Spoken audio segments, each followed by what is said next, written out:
Hello class 12th, welcome to Zenith Guru Pathshala. मैं हूं निकी पंडित and हम यहां पे कर रहे हैं केमिकल काइनेटिक के intext question and we are on question number 3.6। इसके पहले के जितने भी इंटेक्स क्वेश्चन हैं, जितने भी सॉल्व्ड एग्जाम्पल के क्वेश्चन हैं, उन सब का सोल्यूशन आपको सेम प्लेलिस्ट में मिल जाएगा।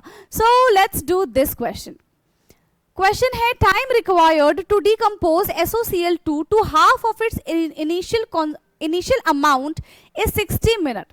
If the decomposition is the first order reaction, calculate the rate constant of this reaction. ठीक है, so time required to decompose. So basically यहाँ पे हमारे पास half of the initial concentration is 60 minutes, यानी कि T half हमें already दे रखा है। यहाँ पे T half हमें कितना दे रखा है?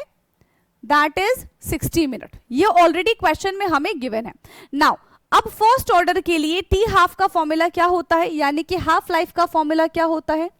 T half is equal to 0.0693, यही हो जाएगा, एक एक्स्ट्रा जीरो लगा दिया, 0.693 अपॉन के, राइट। यहां से क्या हम के कैलकुलेट कर पाएंगे? K is equal to 0.693 upon 60 minute. तो यहां से बेटा हमारा के कितना आ जाएगा? इसको सॉल्व करके बताएंगे कि यहां से हमारा के कितना आएगा। बहुत छोटी वैल्यू आने वाली है, ठीक है, 0.01155 मिनट इनवर्स। कितनी आएगी के की वैल्यू? 0.01155 मिनट इनवर्स, ठीक है। अगर हमें इसको ये पावर में भी लिखना है तो हम पावर में भी लिख सकते हैं, बाकी ऐसे ही रहने देंगे, ठीक है। सो ये हमने क्या निकाल लिया? ये हमने यहाँ पे के की वैल्यू निकाल ली है, राइट। हमने यहाँ से क्या निकाल लिया बेटा? हमने यहाँ से के की वैल्यू निकाल ली।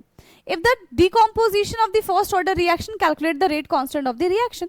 तो बस हमको यहाँ से रेट कांस्टेंट निकालने के लिए कहा था और हमने इसका रेट कांस्टेंट निकाल दिया। आ गया समझ में? यस, फटाफट से बताएंगे कि क्या आपको ये चीज समझ में आई है।